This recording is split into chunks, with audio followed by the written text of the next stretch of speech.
Red green online present.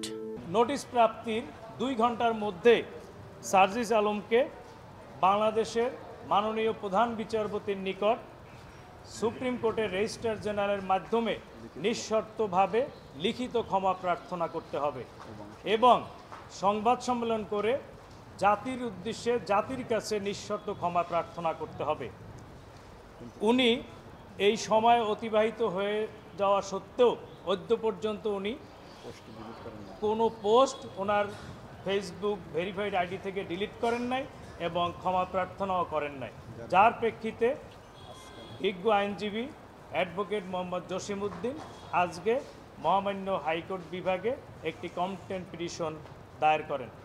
এই পিটিশনটি আগামী সপ্তাহে আমরা কনভিনিয়েন্ট কোর্টে শুনানি করব। মহামান্য হাইকোর্ট বিভাগের জনতার মেয়র জনাব ইশরাক সাহেব যাতে শপথ দিতে না পারে তার জন্য সুপ্রিম কোর্টের একজন বিজ্ঞ আইনজীবী একটি রিট পিটিশন দায়ের করেন। এই রিট পিটিশনের শুনানির জন্য পিটিশনটি শুনানি অন্তে বিগত 22/5/2025 তারিখ খারিজ করে দেন মহামান্য হাইকোর্ট।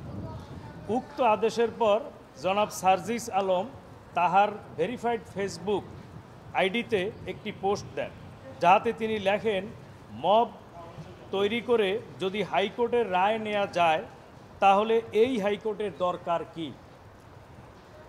তার এই বক্তব্যের প্রেক্ষিতে বিগত 24/5/2025 তারিখ সুপ্রিম কোর্টের অপর এক বিজ্ঞ আইনজীবী জনাব মোহাম্মদ জসিমউদ্দিন সার্জিস আলমকে একটি কন্টেম্প নোটিশ প্রেরণ করেন এবং সেই নোটিশে বলা হয় যে নোটিশ প্রাপ্তির 2 ঘন্টার মধ্যে সার্জিস আলমকে বাংলাদেশের মাননীয় প্রধান বিচারপতির নিকট সুপ্রিম কোর্টের রেজিস্ট্রার জেনারেলের মাধ্যমে নিঃশর্তভাবে লিখিত ক্ষমা প্রার্থনা করতে হবে এবং সংবাদ সম্মেলন করে জাতির উদ্দেশ্যে জাতির কাছে নিঃশর্ত ক্ষমা প্রার্থনা করতে হবে।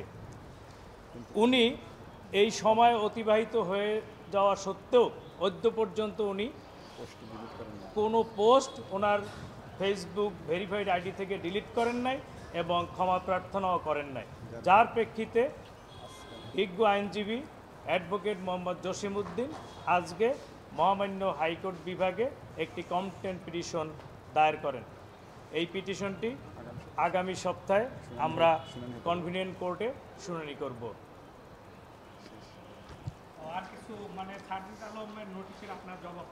না, কোনো জবাব পাই নেই। উনি নোটিশের প্রেক্ষিতে কোনো ক্ষমা প্রার্থনাও করেন নাই এবং ওনার ফেসবুক আইডি থেকে এই পোস্ট উনি ডিলিট করেন নাই।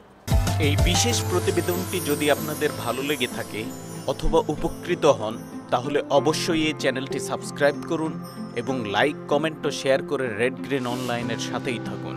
Thanks to everyone. Red green online.